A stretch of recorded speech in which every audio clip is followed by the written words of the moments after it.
அண்மை செய்தியை பார்த்து வருகிறோம். கோகுலம் சிட்பண்ட் நிறுவனத்துடன் தொடர்புடைய இடங்களில் நடத்தப்பட்ட சோதனையில் 1.5 கோடி ரூபாயை அமலாக்கத்துறை பறிமுதல் செய்திருக்கிறது. எம்புரான் படத்தை தயாரித்த கோகுலம் சிட்பண்ட் நிறுவனத்தில் நேற்றைய தினம் அமலாக்கத்துறை சோதனை நடத்தியது. இது தொடர்பான கூடுதல் விவரங்களை செய்தியாளர் கோகுலிடம் கேட்கலாம். கோகுல், முழுமையான விவரங்கள். கோகுலம் நிறுவனத்தில் நேற்றைய தினம் அமலாக்கத்துறை அதிகாரிகள் சோதனை நடத்தினார்கள்.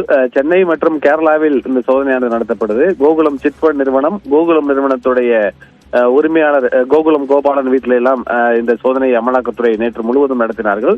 இந்த சோதனையில் முதற்கட்டமாக 1.5 கோடி ரூபாய் ரொக்கப்பணம் பறிமுதல் செய்யப்பட்டிருப்பதாக தகவல் வெளியாகிறது. சில ஆவணங்களையும் அமலாக்கத்துறை அதிகாரிகள் கைப்பற்றிருக்காங்க. குறிப்பாக சட்டவிரோத பணப்பரிமாற்றம் நடந்திருப்பதாகவும், ஏற்கனவே 2017ஆம் ஆண்டு வருமான வரித்துறை அதிகாரிகள் நடத்தப்பட்ட சோதனையில் கிட்டத்தட்ட பல கோடி ரூபாய் வரி ஏய்ப்பு செய்ததில் அந்த பணப்பரிமாற்றமானது சட்டவிரோதமாக நடந்திருப்பதாக இருக்கக்கூடிய தகவலின் அடிப்படையில் தான் இந்த சோதனையை அமலாக்கத்துறை அதிகாரிகள் நடத்தினார்கள். இந்த சோதனையில இதுவரை 1.5 கோடி ரூபாய் ரொக்கப்பணம் பறிமுதல் செய்யப்பட்டிருப்பதாக தகவல் வெளியாகிறது. இந்த கோகுலம் கோபாலன் தான் எம்புரான் திரைப்படத்துடைய தயாரிப்பாளர்களில் ஒருவர். இவருக்கு தொடர்புடைய இடங்கள்ல இந்த அமலாக்கத்துறை சோதனை நடத்தப்படுவது குறிப்பிடத்தக்கது. விவரங்களை வழங்கியமைக்கு நன்றி கோகுல்.